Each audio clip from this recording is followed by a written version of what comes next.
a character is playing a bit too fast to really stall out that time. So I would definitely expect to see the Chameleon throughout in this from the side of Javier. But that is a very different cameo to Striker, right? I know they both help Scorpion in different ways, but I feel that Chameleon lends herself to being a lot more aggressive. As we're seeing from, like, you know, large combo damage and extensions to things like the Hellfire. Of course, you know, the access to Melina roll and whatnot, the glaive for neutral. It definitely gets you very far in that neutral where you need so much real estate against Kung Lao because he's just always looking for that reaction punish, you know, with his armor, with Goro. I was looking for a little bit more extra damage if we could squeeze that out, but not quite. Not that it really matters. Javier's still doing exceptionally well in this first round. And the constant backing away. This is 100% how Javier's going to want to approach it. I mean, similar to how Kanamani did. Kung Lao is an absolute threat up close, but empty jump armor though, that's the adaptation from Boki. He knows you want to slow it down, but at some point you got to press, and when you do, he's going to armor it. Uh-oh. That actually might kill. Oh yeah, you're dead. You're dead.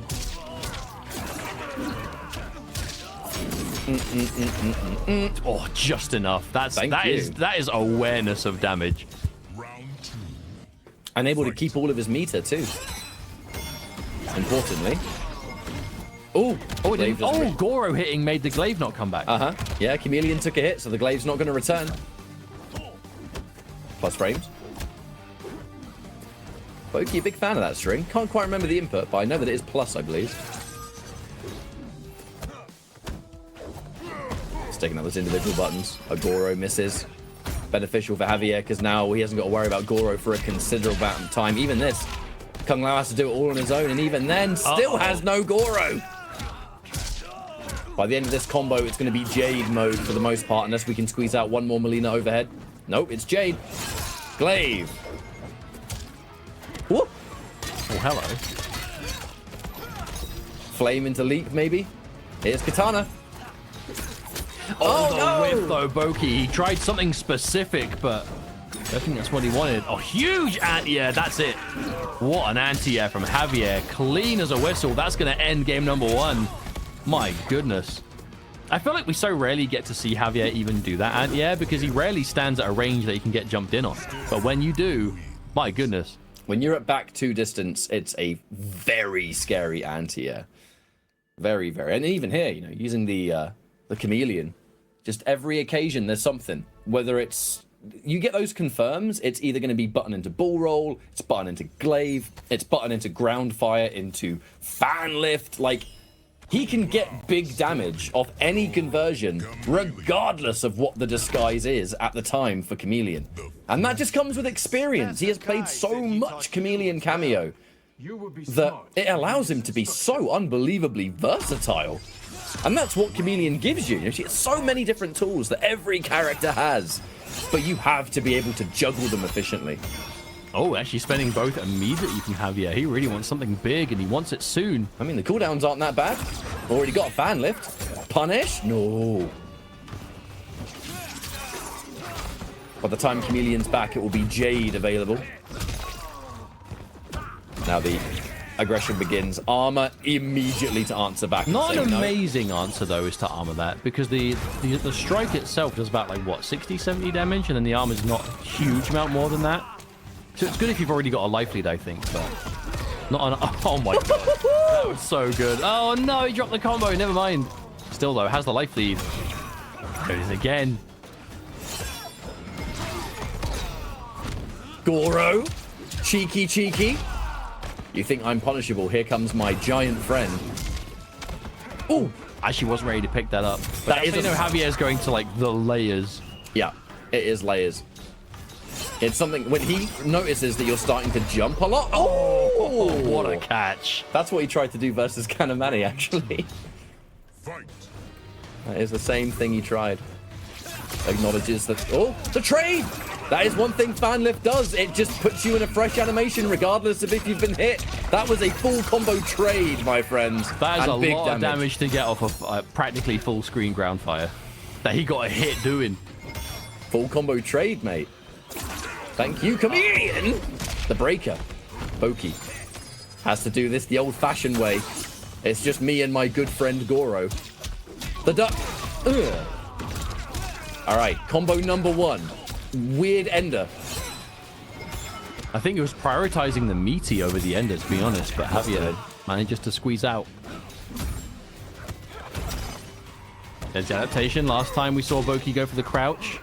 This time he goes for the mid-ender instead to try and catch it, but Boki's not going to bite. It's now Jade time. A big jump huge. in. That jump in hitting was not part of the plan. The breakup, but no Goro. That was good for was good for Boki. Even though Boki lost the round, that's a big break for Javier. So that's actually not a terrible position for Boki to be in, as long as he doesn't get opened up. Kung Lao can't punish Melina from that distance. Not all of us have a Quan Chi standing for. Imagine if he did. I'd rather not. He's got no paws. We just get a really long leg. Yeah, giant leg. Right. 4-3-2 times 3. Spear. Big plus frames. Oh, we just meaty. And that actually would have armor broken the wake up too. And just takes a restand with a massive frame advantage. Javier looking to close this one out. In What very a good corner escape. Style. Yeah, he's just not taking unnecessary risks. Oh, hello. That overhead Goro throw, I mean, you want to save it for a rainy day all the time. You can't consistently use it because it's reactable, but use it so little they forget about it, then you're in business. And it's one of those things that you can't consistently rely on it, but you can throw it out amongst other things every now and then. No Goro though. Oh, God! Javier, That was disrespectful. that was one hell of a down 2. I'll give you that. Off the ground. He was ready for it. He got up in the middle of the uppercut animation. He was even on the floor. He just existed mid uppercut. And there we go. He was holding the button too. Yeah, He was holding the button. He knew, man. He was just confident. To get the brutality requirement. He saw Boki doing this sick offense, and he just said to himself, "Enough." And it was. And here we are.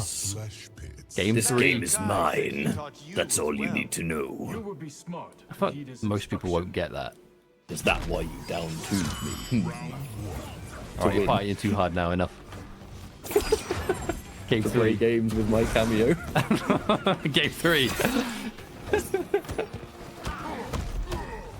Alright, the low. Back in for the meaty back 3. Oh, you think you can press a button, mate? Guess what? You can't! Big launcher. Nice pickup, too. Man, that whole combo looked like it was just inches away from dropping, right?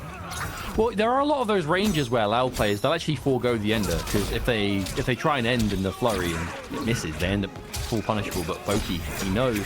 Still, though, we're talking combos. No need to go in. Much more comfortable at distance, because that is... I haven't got to worry about armor. Oh, no! Oh, no. The EX hat has sealed your fate.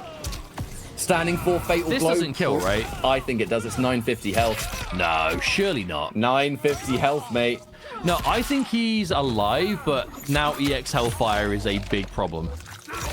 EX Hellfire versus Melina Airsai, unless she changes. I think that's exactly what Javier wanted to do, but Boki called it out on the spot. He must have been thinking about that situation during the fatal blow. He was so ready. Well, you do get to do that, right? If you can see that the fatal blow's not going to kill you, you can think, right, well, I'm going to be alive. What are they going to do immediately? And it's, I mean, even you called it, right? So if the commentators are calling it, what do you think the top level players are doing? Yeah, they're 100% ready. Katana. Oh, no, that is disastrous, because not only did Boki get hit, Goro got slapped in the face as well. He's not going to have Goro for the rest of this round. Oh. He's only just about to start coming back. Look how long that took. Oh, that was so dirty. Boki! Just 8-3 standing 2s in a row. May as well have been match point for Javier, and Goro only just became available. Hitting Goro was a disaster. That raw overhead. I mean, you might think to yourself, like, you know, why is that raw overhead connecting so much when Scorpion doesn't have, like, the threatening point-blank low, but... Your natural state of defense is to crouch block because, you know, that's kind of the safest way to be in the neutral. And then suddenly, here comes Chameleon Melina. Yeah, not only that, but, you know, Scorpion's down 3 is down 4. He's got a really good down 3 actually. Well, that's it, right? Normally it's so safe. I'll finish my point later on because this match is not finished, but Javier's looking good. Javier's down on life, but I definitely think he's winning the neutral. Oh, never mind. Oh, hang on. Super jump to save him. Boki looking all right, actually. I don't think Javier gets a break before the end of this round. That's it. Just enough. Hang on. Magic Pixel is surely going to do it. Sure, he has to dedicate and also not get hit once. Fire. Oh, no! No. Oh, God! What the hell was that? He tried to get revenge down 2 as well. That was a scramble, though, if ever I've seen one. That was quickly a bit all over the place, but in the best kind of way, which is great for Boki, because when you get that kind of scramble and you come off the better end of it, you know you breathe that sigh of relief. But for every sigh of relief after a scramble, there is a groan of disgust. Mate, that wasn't just spaghetti all over the floor. That was, you've knocked the jar of sauce on the floor, the pan's fallen off, the kitchen's on fire. But still, I think quite a great way to start what could be a full comeback if you're Boki. Because that's not a great situation, right? Like scrambles, they happen. Even if you're watching top-level play, scrambles happen. You'll go for a combo, you'll drop it. They won't expect you to drop it. They'll do something weird, they drop it. Like, it happens, right? At all levels of play, it will eventually happen. It's important to know how to recover from those situations. Now we go to the rest of the set, where it looks like Javier is none too phased about it. My goodness, the damage. We're in the 400s and it's still going. I'm going to just meet you with another glaive, just in case. That would have been a delicious pickup if we managed to find it. Nice counter hit. Plus frames. Challenges those plus frames and pays the price for it. Full combo now with your name on it. What's next? The Boki special. Up block. Hello. Now, does Javier break? He does not. Now, how much does Boki spend? Now he breaks. Hang on. You know why? Javier was not expecting that combo to do the damage it did. And the second he realized he risked losing the round, that's when he pulled the trigger on it. And he found the hit. Fatal blow. This one, folks, absolutely is going to kill. Do you think he was just waiting for Boki to spend a bar so Boki couldn't break if Javier then broke? It's a strong possibility. It was either that or Javier just wasn't expecting the combo to do the damage it did. I can't remember if Boki actually had a breaker at the time. I think he did. Either way, Javier match point once more. Empty jump. Scouted out by armor. Wake up. That has just been a thorn in the side of Boki the whole time. He's been hit by almost every single one. Patience. Fantos. Chameleon aiding in that keep away game. That range potential from Scorpion. Of course, Boki squeezing out as much damage as he can. He knows he can punish full screen spear with a projectile. Yeah, tries that again, the slower one this time. Oh, okay, no. Missed the up block, but the throw was not done in time to punish it, so Boki kept alive a bit more. I like Javier's awareness. He knows that the ground fire isn't always going to hit. Oh, that no! Might be everything 3 bars. done. 1. Do we spend 2? Do we need to? There it is. As Javier punches his ticket to another grand final appearance in a pro competition event. My goodness, Javier is on a roll, man. I don't know what it is about this player, but he has just gone from strength to strength to strength with just that, just keeping the Scorpion dream alive. You know how it is, doing it for the character loyalists out there. Breathing a sigh of relief, a Scorpion is continuing to do well in the hands of Javier. But you know, the big thing about this is that Javier, he just look grinds. At that. Yeah, just mwah.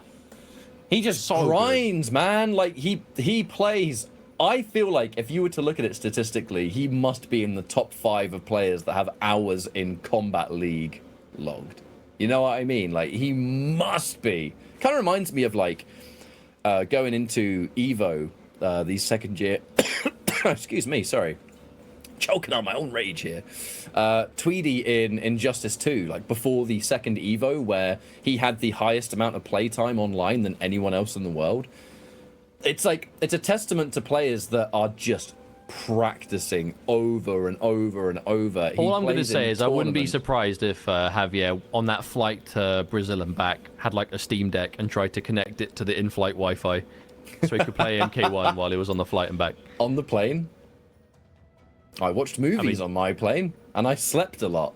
Great. But He was Javier, playing. he slept, he dreamed of Scorpion in Mortal Kombat 1 and new optimals and new routes. He woke up and went, wait, I've never tried this combo before. It came to me in a dream. But now he's in grand finals. He dreamt that too.